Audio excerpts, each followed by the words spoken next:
अब जो क्वेश्चंस उठाए मैंने, जो आपके एग्जाम में पूछे जाते हैं, वो रेजोनेंस पर बेस्ड हैं।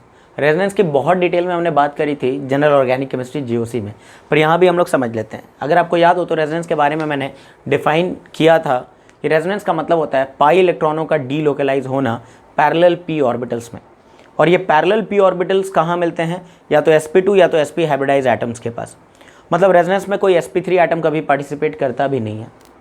और रेजोनेंस के होने के लिए ये पैरेलल पी ऑर्बिटल्स का होना ज़रूरी है, मतलब कि sp2 या sp एटम्स का लगातार एक दूसरे के साथ जुड़े हुए होना ज़रूरी है।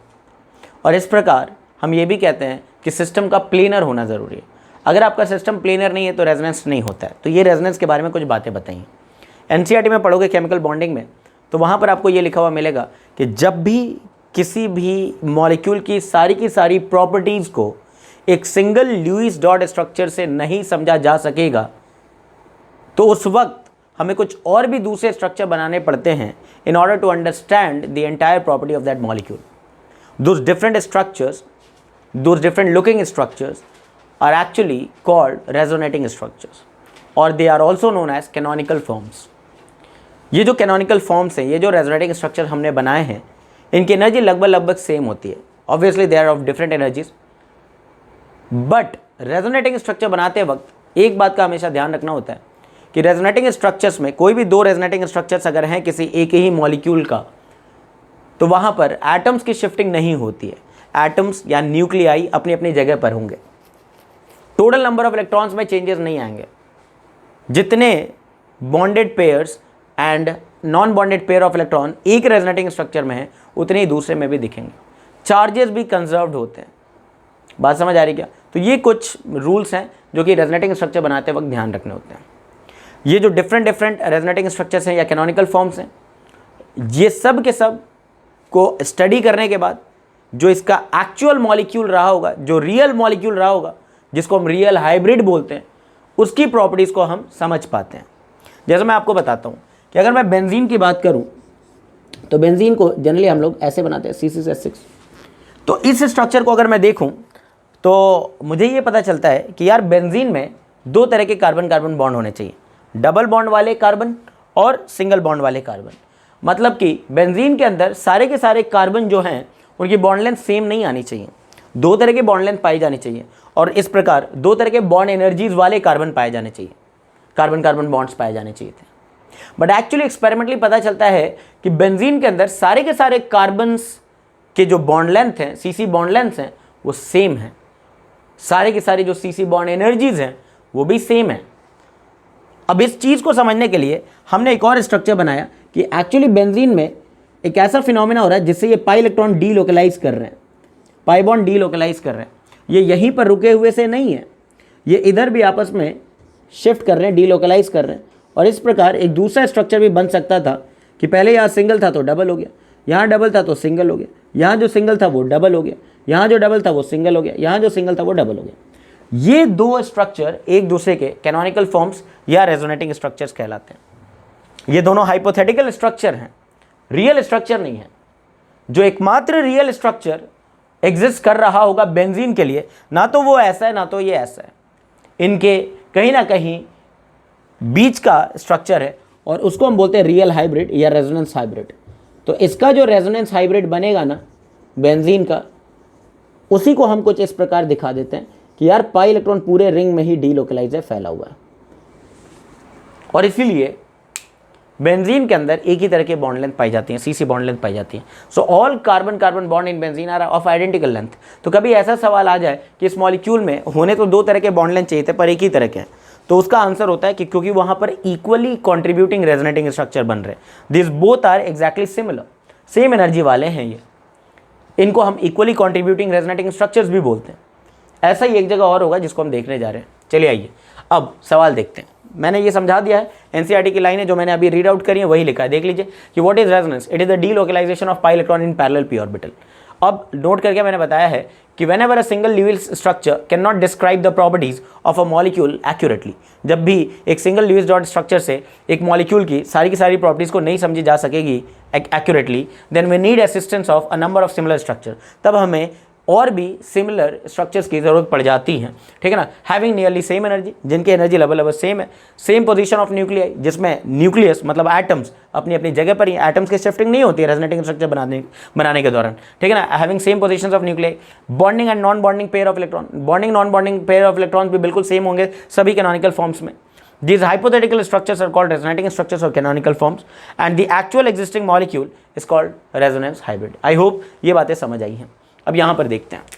देखो, मुझे पढ़ाना तो नहीं था, मुझे तो बस क्वेश्चन डिस्कस करना था, लेकिन मैंने कहा कि कुछ चीज़ें हैं जो समझाने के बाद शायद बच्चों को बेहतर तरीके से समझ आ जाएगी। देखते हैं, इसमें कार्बोनेट का रेजोनेटिंग स्ट्रक्चर बनाना है। कार्बोनेट कार्बोनिक एसिड से बना है, तो कार्बोनेट का स्ट्रक्चर ये है आपके सामने स्क्रीन पर। हम आगे देखेंगे, इसका हाइब्रिडेशन स्टेट sp2 है। देख लीजिए, इस कार्बन के आसपास कितने सराउंडिंग एटम है? 3 सराउंडिंग एटम है, एक ऑक्सीजन एक ऑक्सीजन एक ऑक्सीजन, कोई भी लोन पेयर नहीं है। तो 3 चीज़ों को रखने के लिए 3 ऑर्बिटल चाहिए, एक s का 2 p का, तो sp2 हाइब्रिडेशन आ जाता है। तो मैंने बोला भी था कि रेजोनेंस होता ही sp2 या sp एटम में, sp3 एटम्स के थ्रू नहीं होता है। अब आप यहाँ पर देखिए कि रेजोनेटिंग स्ट्रक्चर बनाते कैसे हैं। इसका जो पाई इलेक्ट्रॉन है, जो नेगेटिवली चार्ज जो एक्स्ट्रा इलेक्ट्रॉन है, वो डीलोकलाइज अगर इधर कर जाए तो ये सिंगल डबल में बदलेगा और डबल सिंगल में। रेजोनेंस में यही होता है, सिंगल को डबल में बदल देते हैं और डबल को सिंगल में। तो एक दूसरा हाइपोथेटिकल स्ट्रक्चर कुछ ऐसा बन जाएगा कि ये सिंगल हो गया, नेगेटिव चार्ज इस पर आ गया, ये डबल बॉन्ड हो गया और ये सिंगल बॉन्ड में। फिर से अगर हम इसके पाई इलेक्ट्रॉन को डीलोकलाइज करें, तो इसके पाई इलेक्ट्रॉन को डीलोकलाइज करने के बाद ये डबल हो जाएगा और ये सिंगल हो जाएगा।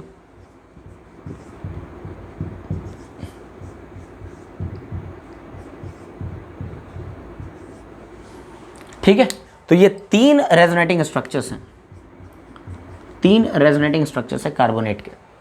मतलब इसका जो रियल एग्जिस्टिंग मॉलिक्यूल होगा ना, जो रेजोनेंस हाइब्रिड होगा इसका जो रेजोनेंस हाइब्रिड होगा ना, वो कैसा होगा इसको समझ लो।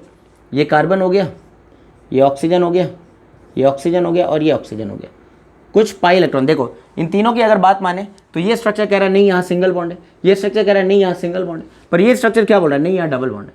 रेजोनेंस से यही होता है कि जो सिंगल बॉन्ड एक्चुअली आपको दिख रहा है वो सिंगल बॉन्ड नहीं है, उनमें डबल बॉन्ड की कैरेक्टरिस्टिक्स आ रही हैं। जो डबल बॉन्ड आपको दिख रहा था स्टार्टिंग में, उसमें वो प्योरली डबल बॉन्ड नहीं है, उसमें सिंगल बॉन्ड की कैरेक्टरिस्टिक्स आ रही हैं। तो बॉन्ड लेंथ वगैरह की जो वैल्यूज़ हैं वो डिफरेंट इसलिए आ जाती हैं। बॉन्ड ऑर्डर्स, बॉन्ड ऑर्डर का मतलब क्या होता है सुन लीजिए, एग्जाम में पूछ दिया जाता है। बॉन्ड ऑर्डर का मतलब होता है number of bonds between 2 atom, 2 atom के बीच में जो टोटल नंबर ऑफ बॉन्ड्स होते हैं उनको बॉन्ड ऑर्डर बोलते हैं, है ना। तो बॉन्ड ऑर्डर की जो वैल्यू है ना तो एक्जैक्टली 2 है ना तो एक्जैक्टली 1 है। बॉन्ड ऑर्डर 1 होने का मतलब प्योरली सिंगल बॉन्ड है, बॉन्ड ऑर्डर 2 होने का मतलब प्योरली डबल बॉन्ड है। पर यहाँ पर हम देख रहे हैं कि इस बॉन्ड को अगर ध्यान से देखें, इस वाले बॉन्ड को ध्यान से देखें, तो ये कह रहा है नहीं डबल बॉन्ड है, ये कह रहा है नहीं सिंगल बॉन्ड है, ये कह रहा है नहीं सिंगल बॉन्ड है।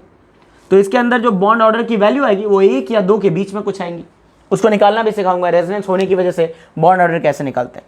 तो अल्टीमेटली यहाँ पर कुछ पाई इलेक्ट्रॉन डिस्ट्रीब्यूटेड होंगे, कुछ पाई इलेक्ट्रॉन यहाँ भी जाएंगे, कुछ पाई इलेक्ट्रॉन यहाँ। रेजोनेंस का मतलब यही तो है, पाई इलेक्ट्रॉनों का फैल जाना पूरे सिस्टम में, जिसकी वजह से सिंगल बॉन्ड में डबल बॉन्ड की कैरेक्टरिस्टिक्स आ जाती हैं और डबल बॉन्ड में सिंगल बॉन्ड की कैरेक्टरिस्टिक्स आ जाती हैं। Now what about total charges? तो टोटल चार्जेस है -2 यूनिट का, CO3 माइनस, वो -2 यूनिट का चार्ज हर एक पर बढ़ जाएगा बराबर बराबर। तो 2/3 2/3 और 2/3 चार्ज बढ़ गया, इतने फ्रैक्शन में ये चार्ज बढ़ जाएगा। अब हम क्या कर सकते हैं, अब हम यहाँ पर आपको सिखा देते हैं कि बॉन्ड ऑर्डर कैसे निकालते हैं। जब भी किसी रियल हाइब्रिड का इक्वली कॉन्ट्रीब्यूटिंग रेजोनेटिंग स्ट्रक्चर बनेगा तो उसमें बॉन्ड ऑर्डर निकालने का एक ट्रिक दे रहा हूँ मैं, ट्रिक ही लिख रहा हूँ मैं बॉन्ड ऑर्डर निकालने का,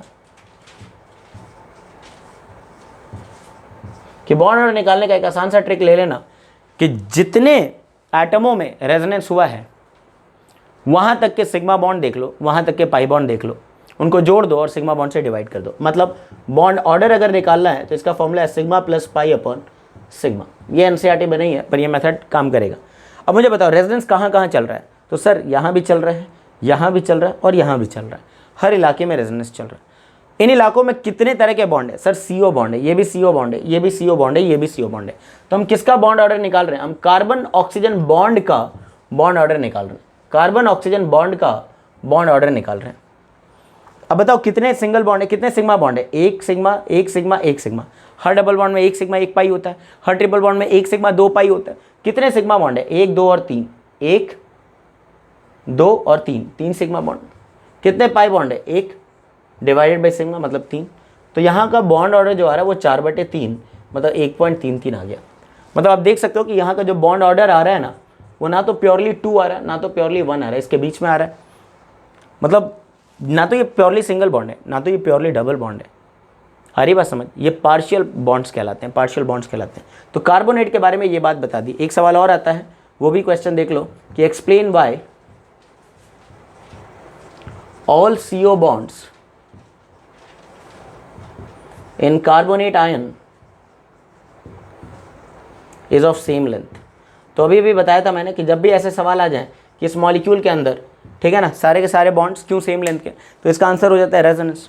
answer is due to resonance, due to resonance in carbonate ion, due to resonance in carbonate ion all the CO bonds acquire equal pi bond character, है ना। और ये बना लेना उनके सामने। आई होप कि ये रेजोनेंस का टॉपिक अभी तक का समझ आया होगा। अब हम इनके और इनके भी बना लेते हैं, फिर इस सवाल को कर लेंगे।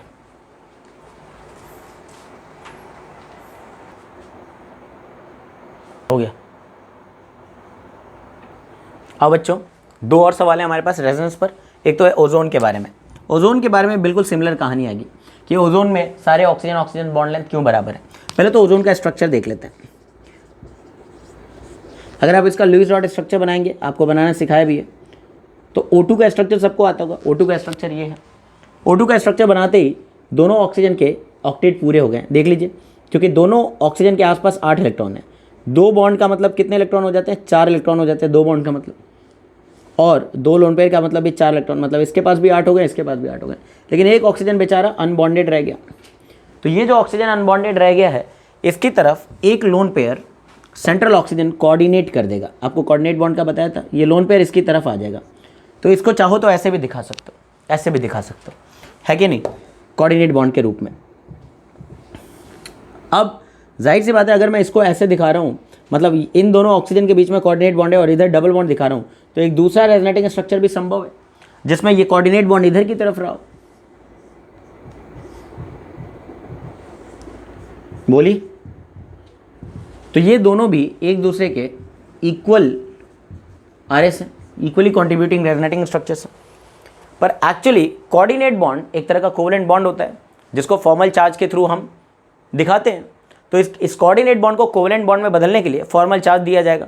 जिसकी तरफ एरो है उस पर -1 और जिसके तरफ टेल है उस पर +1। तो अगर इसका लुईस डॉट स्ट्रक्चर बनाए ऑफ ओजोन, तो इस तरीके से आपको किताबों में दिखेगा। ये तो प्योर डबल बॉन्ड था यहाँ पर। अभी इस कोऑर्डिनेट को कोवेलेंट में बदलने के लिए मैंने अभी बताया है कि आपको फॉर्मल चार्ज देना होता है। इस पर आएगा -1 और इस पर आएगा +1 का चार्ज। इस पर कोई चार्ज नहीं आएगा। फॉर्मल चार्ज दिखाने के लिए स्कूल वाले बहुत सारे फॉर्मूले देते हैं, ठीक है ना, बेकार से। लेकिन मैं जिस तरीके से आपको लुईस डॉट स्ट्रक्चर बनाना सिखाता हूँ क्लास में, उसके थ्रू अपने आप पता चल जाता है कहाँ पर कितना फॉर्मल चार्ज है। एनीवेज चलिए देखिए, तो यही कहानी इस तरफ भी हो सकती थी कि कोऑर्डिनेट बॉन्ड अगर इधर रहता तो फॉर्मल चार्ज इस वाले ऑक्सीजन पर आता -1 का, सेंट्रल ऑक्सीजन पे +1 का, और यहाँ पर तो कोई फॉर्मल चार्ज आएगा ही नहीं, 0 चार्ज होगा। ठीक है ना। तो ये दोनों हो गए। या तो आप ऐसे दिखा दो एग्जाम में, या तो आप ऐसे दिखा दो। आई वुड सजेस्ट कि ऐसे ही दिखाना, क्योंकि वो कोऑर्डिनेट बॉन्ड को कोवेलेंट में बदल के ही दिखाते हैं। तो अगर मैं यहाँ पर इसका जो रेजोनेंस हाइब्रिड है, इस मॉलिक्यूल का जो रेजोनेंस हाइब्रिड है, अगर मैं इसको दिखाना चाहूँ तो कैसे दिखाऊंगा? ये ऑक्सीजन है, ये ऑक्सीजन है और ये ऑक्सीजन है। इसको देखें तो डबल बॉन्ड इधर है, पर इसको देखें तो नहीं, डबल बॉन्ड तो इधर है। इसका मतलब पाई बॉन्ड पूरे ही ओजोन में तीनों ऑक्सीजन पर डीलोकलाइज्ड है। इतनी बात तो समझ आ रही ना। ये ओजोन का एक रियल स्ट्रक्चर हो गया कि ओजोन रियली में ऐसा है। फिर से वही बात है कि ड्यू टू इक्वली कंट्रीब्यूटिंग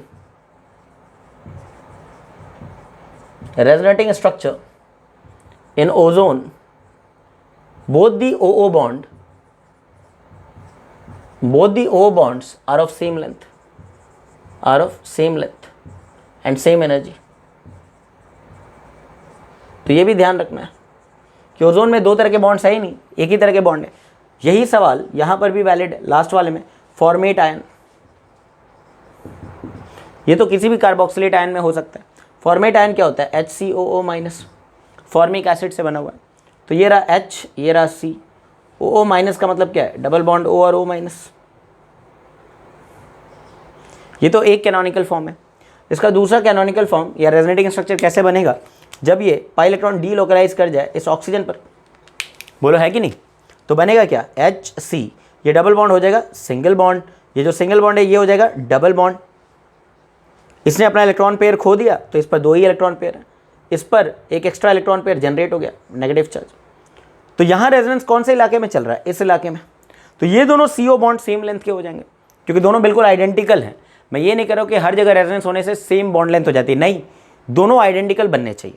ये और ये बिल्कुल आइडेंटिकल दिख रहे हैं, अगर आपको ध्यान से दिखे तो ऐसा लग रहा है जैसे फ्लिपिंग हो गई। ये और ये भी बिल्कुल आइडेंटिकल है, ऐसा लग रहा है कि मिरर इमेज है एक दूसरे के। वही बात है, आइडेंटिकल या इक्वली कॉन्ट्रीब्यूटिंग रेजोनेटिंग स्ट्रक्चर बनेंगे तब वहाँ पर बॉन्ड लेंथ बिल्कुल इक्वल लेंथ की हो जाती है। तो यहाँ पर भी बन गया है 2 इक्वल RS का मतलब रेजोनेटिंग स्ट्रक्चर।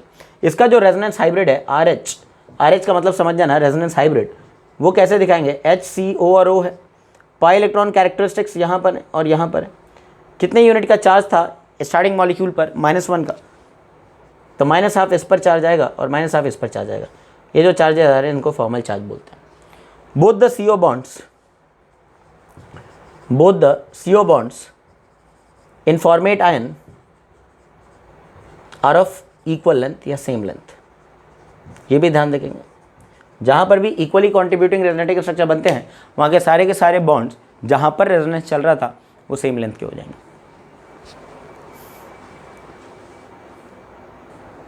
अब आते हैं नेक्स्ट टॉपिक पर, count the total number of sigma bonds and pi bond.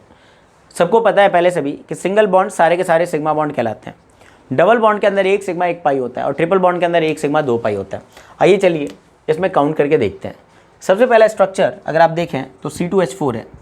बच्चों C2H4 एक एल्कीन फैमिली का मॉलिक्यूल है, ये इथीन है जिसका कॉमन नेम इथाइलिन होता है, common name is ethylene. Okay, इसका स्ट्रक्चर सभी को आता होगा कि यार इथीन फैमिली में एक कार्बन कार्बन डबल बॉन्ड होगा, 4 हाइड्रोजन है तो सिमेट्रिकली इस तरीके से जोड़ेंगे। Now tell me how many sigma bonds are there. तो सिग्मा बॉन्ड्स अगर आप काउंट करेंगे तो हर सिंगल बॉन्ड क्या होता है? Sigma bond. मतलब हाइड्रोजन हमेशा सिंगल बॉन्ड बनाता है, मतलब वो हमेशा ही सिंगल बॉन्ड बनाएगा। तो 4 हाइड्रोजन दिख रहे थे तो 4 सिग्मा बॉन्ड तो हो गई होगा, 1 2 3 और 4। ये डबल बॉन्ड के अंदर भी एक सिग्मा बॉन्ड है। तो how many total sigma bonds are there? There are total 5 sigma bonds. Now how many pi bonds are there? How many pi bonds are there? तो आप देखें तो ये एक पाई बॉन्ड है, तो pi bonds over here is 1, pi bond एक। मेरे ख्याल से ये समझ आ गया होगा। नेक्स्ट अगर आप ध्यान से देखें तो B जो है वो है C2H3Cl, C2H3Cl। यार आप खुद भी देखो ना, C2H4 में से एक हाइड्रोजन हटा दें और एक Cl लगा दें तो स्ट्रक्चर का पता चल जाएगा कि एक तरफ मैंने Cl लगा दिया, बाकी जगह तो हाइड्रोजन ही रखा। तो आंसर तो अभी भी वही रहेगा कि सिग्मा बॉन्ड अभी भी कितने हैं? 5 है। एंड पाई बॉन्ड्स कितने हैं? अभी भी 1 है। तो ये भी अंडरस्टूड है। सी पार्ट C2H2 बनाना है। C2H2 आपको पता है इथाइन फैमिली है, अल्काइन फैमिली है, और ये अल्काइन फैमिली का पहला मेंबर है जिसको इथाइन बोलते हैं और इसका कॉमन नेम होता है एसिटिलीन, एसिटाइलिन गैस, वेल्डिंग में यूज होता है। अल्काइन फैमिली मतलब ट्रिपल बॉन्ड, हर कार्बन पर एक एक हाइड्रोजन दे दिया। Now tell me how many sigma bonds are there? There are 3 sigma bonds if you can see, 1 2 and 3। And pi bonds कितने हैं? यहाँ पर 2 पाई बॉन्ड है। Yes, count the total number of sigma bonds, 1 2 और 3, और यहाँ रहे 2 pi bond. I hope it is clear. Now option number D है आपका HCN, hydrogen cyanide. Hydrogen, carbon और नाइट्रोजन। कार्बन को 4 बॉन्ड बनाने होते हैं, हाइड्रोजन को 1 बॉन्ड बनाने होते हैं, नाइट्रोजन को 3 बॉन्ड बनाने होते हैं। इन सभी नियमों का पालन करें तो स्ट्रक्चर कुछ ऐसा बनेगा, और नाइट्रोजन पर एक लोन पेयर आएगा क्योंकि उसके पास 5 वैलेंस इलेक्ट्रॉन होते हैं जिसमें से 3 बॉन्ड में बनाने में यूज़ हो गए, एक लोन पेयर की तरह आ जाएगा। Now count the total number of sigma bonds, what you get is एक सिग्मा बॉन्ड यहाँ, एक सिग्मा बॉन्ड यहाँ और 2 पाई बॉन्ड, दिख तो रहा होगा। तो आंसर मिल गया यहाँ पर कि सिग्मा बॉन्ड्स 2 हैं एंड पाई बॉन्ड्स भी 2 हैं। रात के 12:30 बजने वाले हैं, रिकॉर्डिंग अब तक चल रही है आप लोगों के लिए, पर यही है कि देख के ज़रूर जाना, ठीक है ना। आज मैंने सारे बैचेस कैंसिल किए हैं सिर्फ तुम लोगों के लिए रिकॉर्ड करने के लिए, कि तुम बच्चों का भी कुछ भला हो जाए, ठीक है ना। बिकॉज आप अंडर कॉन्फिडेंट दिख रहे हैं। मैंने जैसा बोला है कि लॉकडाउन में थोड़ा सा तो ये हुआ ही है कि बच्चे उस तरीके से सीख नहीं पाए जैसे सीखना चाहिए था, ठीक है ना। So let's see last one, option E. Option E अगर आप ध्यान से देखें तो ये जो मॉलिक्यूल है ना, कंपटीशन में भी कई बार पूछा गया, कई बार नीट में भी आया हुआ है। देखते हैं इसको। धोखा बस एक तरफ होता है बच्चों को कि CN ना, वो समझ लेते हैं कि CN एक सिंगल यूनिट है, पर CN के अंदर भी ट्रिपल बॉन्ड छुपा हुआ है। ये ध्यान देने वाली बात है। C ट्रिपल बॉन्ड N होता है, CN का मतलब ये C ट्रिपल बॉन्ड N। तो हर CN को ऐसे आपको एक्सपैंड करके पहले लिख लेना चाहिए।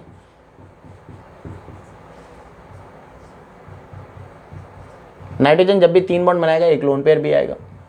Anyways now let us count sigma bonds. हर सिंगल बॉन्ड सिग्मा बॉन्ड होता है, हर मल्टीपल बॉन्ड में एक सिग्मा बॉन्ड ही होता है, ठीक है। अगर हम काउंट करें तो टोटल सिग्मा बॉन्ड्स 9 आ रहे हैं क्या? 1 2 3 4 5 6 7 8 9।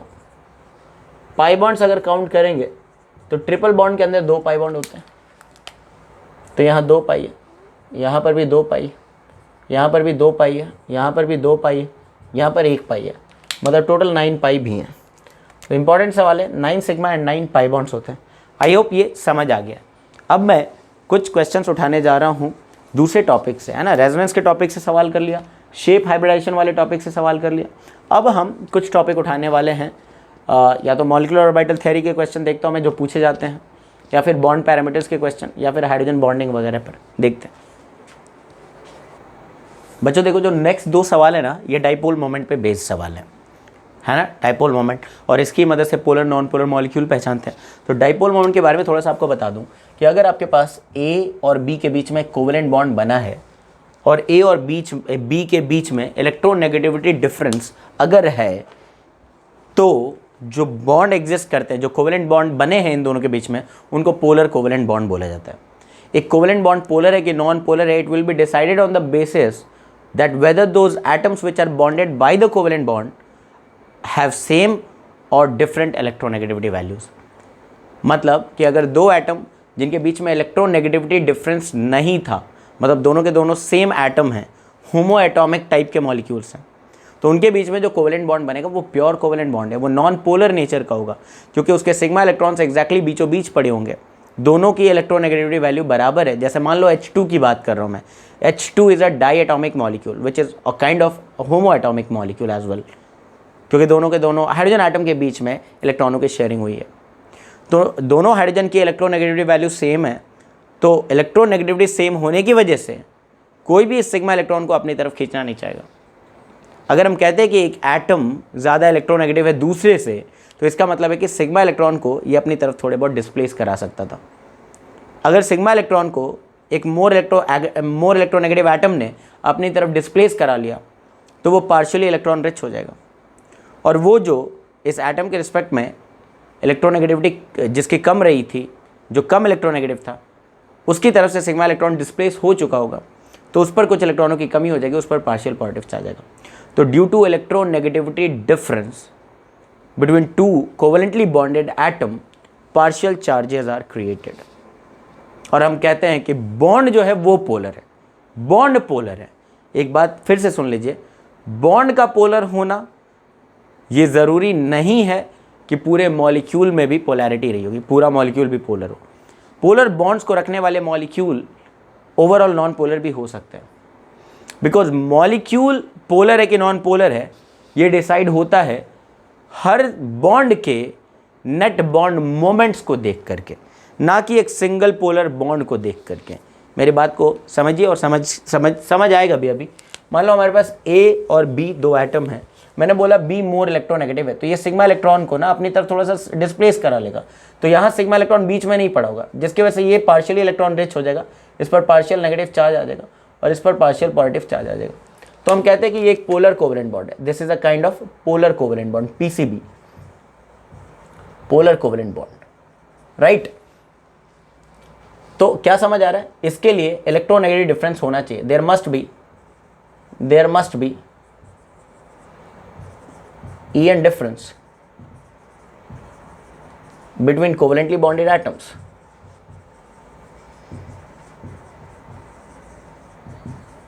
पहली बात तो ये समझ लो, है ना, पोलर कोवेलेंट बॉन्ड समझ आ गया।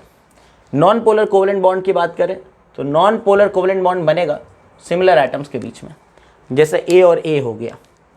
तो यहाँ पर जो सिग्मा इलेक्ट्रॉन होगा एग्जैक्टली बीचों बीच पड़ा होगा, बिकॉज इसमें से कोई इलेक्ट्रोनेगेटिव नहीं है। मैंने यहाँ ये मान लिया था कि B is more electronegative than A, more electronegative than A, जब ही इसने अपनी तरफ सिग्मा इलेक्ट्रॉन को खींच लिया था, पर यहाँ दोनों की इलेक्ट्रोनेगेटिव बराबर है। सो ये जो बॉन्ड है ये नॉन पोलर कोवेलेंट बॉन्ड है, नॉन पोलर कोवेलेंट बॉन्ड है, and no partial charges are created. यहां पार्शियल चार्ज क्रिएट हो रहा था, no partial charges are created, right. इतनी बात भी समझ आ रही? ओके, मैं एग्जाम्पल देता हूं, फिर उसके बाद आऊँगा ना। मैं सवाल समझाता ज़रूर हूँ, पहले टॉपिक समझा दूँ। जैसे हम HH की बात कर रहे हैं, H2 मॉलिक्यूल, तो ये डाई एटॉमिक टाइप का है, तो सिग्मा इलेक्ट्रॉन बीचों बीच पड़ा होगा। जैसे O2 है, दोनों ऑक्सीजन के बीच में डबल बॉन्ड है। जैसे N2 है, दोनों नाइट्रोजन के बीच में ट्रिपल बॉन्ड है, तो नेट इलेक्ट्रॉन डेंसिटीज बीच में ही पड़ी होंगी। F2 है, तो जितने भी होमो टाइप के डाई एटॉमिक मॉलिक्यूल हैं वो उन सब में ओवरऑल जो बॉन्ड का नेचर रहा होगा वो कैसा रहा होगा, non polar covalent bond, non polar covalent bond, CL similar etcetera. तो ये सारे एग्जांपल्स किस चीज़ के थे बताइए, नॉन पोलर कोवेलेंट बॉन्ड। मेरे ख्याल से ये समझ आ गया होगा ना, नॉन पोलर कोवेलेंट बॉन्ड। पर अगर मैं बात करता हूँ कि हमारे पास HF मॉलिक्यूल है, सो ऑब्वियसली वी नो कि H जो है पीरियोडिक टेबल में लेफ्ट की तरफ है और फ्लोरीन जो है राइट की तरफ है, तो राइट वाले मोर इलेक्ट्रोनेगेटिव होते हैं देन लेफ्ट वाले। So hydrogen is less electronegative than fluorine, as a result fluorine पर इलेक्ट्रॉन डेंसिटी बढ़ जाएगी, वो सिग्मा इलेक्ट्रॉन को अपनी तरफ डिस्प्लेस करा लेगा, और हाइड्रोजन पर इलेक्ट्रॉनों की कमी हो जाएगी, तो ये बॉन्ड फिर से कोवेलेंट नेचर का है। एक चीज़ और समझ लीजिए कि अगर हमारे पास कोई, अब देखो यहाँ पर तो सिंगल ही बॉन्ड है मॉलिक्यूल में, क्योंकि ये डाई एटॉमिक टाइप का था। ट्राई एटॉमिक मॉलिक्यूल में मोर देन वन बॉन्ड होंगे, मोर देन वन बॉन्ड होंगे ना, और वो अलग अलग शेप में रखे होते हैं। हम भी जान रहे हैं कि मॉलिक्यूल्स के डिफरेंट शेप होते हैं, तो उन बॉन्ड्स का नेट वेक्टर सम लेना पड़ता है वहाँ पर, तब नेट डाइपोल पता चलता है। यहाँ पर अगर मैं बात करूँ तो इस बॉन्ड की जो ओवरऑल पोलैरिटी है वही मॉलिक्यूल की भी ओवरऑल पोलैरिटी है। If this bond is polar then we can say that overall molecule is also polar. ये स्टेटमेंट तब ट्रू है जब डाई एटॉमिक मॉलिक्यूल रहा हो, ट्राई एटॉमिक रहा होगा, टेट्रा एटॉमिक रहा होगा, जहां एक से ज्यादा तरह के बॉन्ड्स हैं, तो वहां ये स्टेटमेंट कहना सही नहीं होगा, है ना। तो मैं कह सकता हूं कि ये मॉलिक्यूल ओवरऑल ज्यादा पोलर है, और पोलर मॉलिक्यूल एक डाइपोल की तरह एग्जिस्ट करते हैं। कैसे एग्जिस्ट करते हैं? डाइपोल। इनके पास पॉजिटिव एंड भी होता है और नेगेटिव एंड। तो अब जरा एक बात को और समझ लो, जहां पर भी ना HF रखा होगा तो उस HF के अंदर बहुत सारे मॉलिक्यूल होंगे, हर मॉलिक्यूल एक डाइपोल है, और हर एक मॉलिक्यूल का नेगेटिव वाला पोल दूसरे मॉलिक्यूल के पॉजिटिव पोल को अट्रैक्ट कर रहा होगा, दूसरे का पॉजिटिव वाला पोल नेगेटिव को, तीसरे के नेगेटिव को अट्रैक्ट कर रहा होगा। इस तरीके से हर मॉलिक्यूल एक दूसरे को अपोजिट पोल से अट्रैक्ट कर रहे हैं। इसको बोलते हैं हम लोग डाइपोल डाइपोल अट्रैक्शन फोर्सेस, कि मॉलिक्यूल में डाइपोल डाइपोल अट्रैक्शन है। और अगर कोई ऐसा डाइपोल डाइपोल अट्रैक्शन है जो हाइड्रोजनों के थ्रू हो रहा है, ऐसे हाइड्रोजनों के थ्रू हो रहा है जिसमें कि हाइड्रोजन फ्लोरीन, ऑक्सीजन या नाइट्रोजन से जुड़ा था, तो ऐसे डाइपोल डाइपोल अट्रैक्शन को हाइड्रोजन बॉन्डिंग बोल देते हैं। आई होप आपको समझ आ रहा है what is hydrogen bonding. Hydrogen bonding is also a dipole dipole attraction, जो कि स्ट्रॉन्गर डाइपोल डाइपोल अट्रैक्शन है यू कैन से, क्योंकि hydrogen highly electronegative atom of the periodic table से जुड़ा हुआ है, या तो फ्लोरीन, या तो ऑक्सीजन, या तो नाइट्रोजन। ये 3 मोस्ट इलेक्ट्रोनेगेटिव एलिमेंट्स हैं पूरे पीरियोडिक टेबल में। तो इनमें जो चार्ज का सेपरेशन होगा ना बहुत ज़्यादा होगा, बहुत ज़्यादा चार्ज का सेपरेशन होगा, मतलब बहुत magnitude of negative and positive poles generate हुए होंगे, चार्जेस जनरेट हुए होंगे। तो इनके थ्रू जो अट्रैक्शन हुआ होगा ना वो भी बहुत हाई होगा। तो hydrogen bonding in general is a stronger intermolecular force of attraction compare to normal dipole dipole attraction. Hydrogen bonds का बनना, हाइड्रोजन बॉन्ड के थ्रू दो चार मॉलिक्यूल का आपस में जुड़े होना, और कुछ दो चार मॉलिक्यूल हैं जो डाइपोल डाइपोल अट्रैक्शन से जुड़े हैं, तो we can say that in general dipole dipole attraction से कहीं ज़्यादा स्ट्रॉन्गर होते हैं हाइड्रोजन बॉन्ड्स। क्या ये बात समझ आ रही? क्यों? क्योंकि इसमें EN डिफरेंस ज़्यादा है। जितना ज़्यादा चार्ज का सेपरेशन होगा उतना ही स्ट्रॉन्ग अट्रैक्शन होगा। आई होप आपको ये बात समझ आ गई है, ठीक है ना। HF पोलर है, HCl भी पोलर है, पर यहाँ बॉन्ड की पोलैरिटी उतनी ज़्यादा नहीं होगी। बच्चों समझने की कोशिश करो। हाइड्रोजन और फ्लोरीन में EN डिफरेंस बहुत हाई है, हाइड्रोजन क्लोरीन में उतना अंतर नहीं है, क्योंकि इसकी इलेक्ट्रोनेगेटिव वैल्यू ज़्यादा होती है क्लोरीन से। तो यहाँ चार्ज का सेपरेशन ज़्यादा हुआ है, यहाँ पार्शियल नेगेटिव चार्ज बहुत ज़्यादा आया। मान लो फॉर एग्जाम्पल इस पर -1 यूनिट का चार्ज अगर आया है तो इस पर -0.9 ही यूनिट का चार्ज आया होगा, ये कहना चाह रहा हूँ मैं। तो चार्ज का मैग्नीट्यूड मतलब चार्ज का सेपरेशन यहाँ ज़्यादा है। सिमिलरली अगर HBr की बात करें तो ये भी सब पोलर है। पहले बताओ ये बात समझ आ गई या नहीं? HBr भी पोलर मॉलिक्यूल है। अभी अभी मैंने बोला है कि ऐसे मॉलिक्यूल जिसमें हाइड्रोजन, फ्लोरीन, ऑक्सीजन या नाइट्रोजन से जुड़ा है वो हाइड्रोजन बॉन्डिंग कर सकता है। तो ये जो HF मॉलिक्यूल है ना बच्चों, ये तो H बॉन्डिंग कर रहा है, हाइड्रोजन बॉन्डिंग कर रहा होगा, इसमें हाइड्रोजन बॉन्डिंग पॉसिबल है। क्या HCl में पॉसिबल है? नहीं, क्योंकि ये हाइड्रोजन फ्लोरीन, ऑक्सीजन, नाइट्रोजन से नहीं जुड़ा था, क्लोरीन से। यहाँ केवल नॉर्मल डाइपोल डाइपोल अट्रैक्शन है। HI को भी ले लेते हैं अकाउंट में, पार्शियल पॉजिटिव और पार्शियल नेगेटिव। कंसेप्ट को समझ लेना, काम आ जाएगा ये। इसमें केवल सिंपल डाइपोल डाइपोल अट्रैक्शन है। ये बात समझ आ रही क्या? Dipole dipole attraction. एक चीज़ और समझ लेना, जितना स्ट्रॉन्ग एसोसिएशन हुआ होगा एक लिक्विड के अंदर उनके मॉलिक्यूल के बीच, मैंने फिर से बोला ये है कि जितना स्ट्रॉन्ग एसोसिएशन या अट्रैक्शन फोर्सेस रहे होंगे एक लिक्विड के अंदर रहने वाले मॉलिक्यूल्स के बीच, तो उनको अलग करने के लिए दी गई हीट ज़्यादा चाहिए होगी। ज़्यादा हीट लेके पहले तो वो अलग होंगे, उनका फोर्स ऑफ अट्रैक्शन टूटेगा, और फिर कहीं और हीट लेकर के वो भाप बनेंगे, मतलब बॉयल होंगे। सीधा सीधा फंडा बताऊं क्या है? जितना स्ट्रॉन्ग इंटरमॉलिक्यूलर अट्रैक्शन फोर्स रहा होगा मॉलिक्यूल के बीच में, उतनी ज़्यादा उनको हीट चाहिए बॉयल ऑफ होने के लिए, मतलब उनका बॉइलिंग पॉइंट कहीं ज़्यादा होगा, मतलब कि वो लेस वॉलेटाइल होंगे। जिनका बॉइलिंग पॉइंट कम होता है और जो कम टेम्परेचर पे ही भाप बना ले, हम कहते हैं वो ज़्यादा वॉलेटाइल है। मतलब जिनका बॉइलिंग पॉइंट कम, उनकी वॉलेटिलिटी ज़्यादा। मोर वॉलेटाइल मतलब जो आसानी से भाप बना दे। जैसे पेट्रोल और पानी में खोल के रख दो इसी टेम्परेचर पर, जितना टेम्परेचर अभी चल रहा है, कौन भाप बन के उड़ जाएगा? पेट्रोल। मतलब वो ज़्यादा वॉलेटाइल है। मतलब कि पेट्रोल के मॉलिक्यूल के बीच में, जो भी उनका मॉलिक्यूल है उसके बीच में फोर्स ऑफ अट्रैक्शन उतना स्ट्रॉन्ग नहीं है। लेकिन पानी की बात करें तो पानी में strong force of attraction. And let us find out what kind of attraction force exist amongst the water molecules. तो आप देखिए पानी का शेप खैर ये होता है, आपको पता ही है। क्या आपको दिख रहा है कि यहाँ पर ये जो बॉन्ड है ये पोलर बॉन्ड है, पोलर कोवेलेंट बॉन्ड है, क्योंकि हाइड्रोजन पर पार्शियल पॉजिटिव होगा, ऑक्सीजन पर पार्शियल नेगेटिव होगा। यहाँ पर भी हाइड्रोजन पर पार्शियल पॉजिटिव होगा, ऑक्सीजन पर पार्शियल नेगेटिव होगा। So what I want to say is these are polar covalent bonds. अगर ये दोनों पोलर कोवेलेंट बॉन्ड बिल्कुल सीधे हो जाते हैं तब तो net dipole dipole attract, net जो बॉन्ड मोमेंट आ रहा है, नेट जो डाइपोल मोमेंट आ रहा है वो जीरो आ जाएगा। मैं समझाऊंगा इस बात को। फिलहाल ये समझो कि ये पोलर है और इसके पास एक ऐसा हाइड्रोजन है जो कि हाइड्रोजन बॉन्डिंग कर सकता है। तो यहाँ पर भी बच्चों पानी के अंदर भी हाइड्रोजन बॉन्डिंग एग्जिस्ट कर रहा होगा। अब एक चीज़ और समझ लो, अगर मैं पूछूं कि HF और H2O में कहाँ हाइड्रोजन बॉन्डिंग स्ट्रॉन्ग है, कहाँ हाइड्रोजन बॉन्डिंग स्ट्रॉन्ग है, तो स्ट्रॉन्ग हाइड्रोजन बॉन्डिंग देखते हैं कि कितना चार्ज का सेपरेशन रहा होगा। यहाँ चार्ज का सेपरेशन ज़्यादा है, यहाँ चार्ज का सेपरेशन उतना नहीं है, बिकॉज यहाँ EN डिफरेंस, इलेक्ट्रोनेगेटिविटी डिफरेंस ज़्यादा नहीं है, यहाँ इलेक्ट्रोनेगेटिविटी का डिफरेंस ज़्यादा है। As you move from left to right EN difference will increase. Hydrogen अपनी जगह पे फिक्स है, फ्लोरीन और राइट की तरफ है, ऑक्सीजन और लेफ्ट की तरफ है, तो इनमें इलेक्ट्रोनेगेटिविटी अंतर उतना नहीं है जितना कि हाइड्रोजन और फ्लोरीन में है।